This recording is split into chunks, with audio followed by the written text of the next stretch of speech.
بچوں کا بلا وجہ روتے جانا. حضرت عائشہ کہتی ہے کہ ایک مرتبہ نبی صلی اللہ علیہ وسلم تشریف لائے تو ایک بچے کے رونے کی آواز سنی. آپ نے فرمایا تمہارا یہ بچہ کیوں رو رہا ہے؟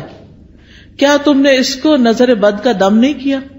کئی دفعہ ہوتا ہے نا بچے نے کھایا پیا سویا آرام کیا سب کچھ کیا ہوتا ہے لیکن وہ چین ہی نہیں پکڑ رہا ہوتا.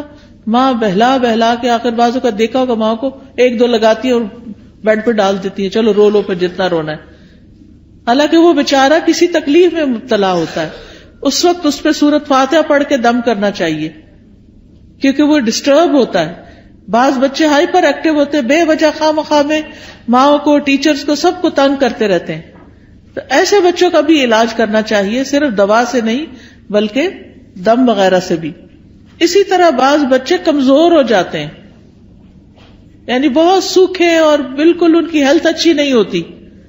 تو آپ نے حضرت اسماء بنت امیس سے کہا کہ میں اپنے بھائی کے بچوں کو دیکھتا ہوں حضرت جعفر جو کزن تھے آپ کے کہ ان کے جسم بڑے دبلے پتلے ہیں کیا ان کو فقر و فاقہ ہے کھانے کو نہیں ملتا؟ تو حضرت اسماء کہتی ہے نہیں ان کو نظر بہت جلدی لگ جاتی ہے. آپ نے فرمایا انہیں دم کرو. انہوں نے آپ کے سامنے چند کلمات پیش کیے تو آپ نے فرمایا انہیں دم کرو یعنی ان کے اوپر دعائیں پڑھ کے پھونکو. اور دم کرنے کا بہترین طریقہ سورۃ فاتحہ پڑھے آیت الکرسی پڑھے معوذتین پڑھے اور پھونک مار دیں. کسی راکی کے پاس جانے کی بھی ضرورت نہیں. ہر ماں کو طریقہ آنا چاہیے کہ کس طرح کرنا ہے.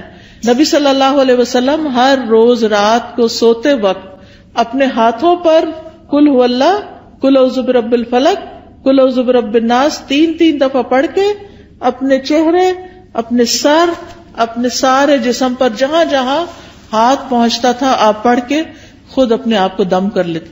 پوری زندگی کا آپ کا معمول تھا. ہم سب کو بھی اپنے اوپر روز رات کو سوتے وقت خود دم کرنا چاہیے.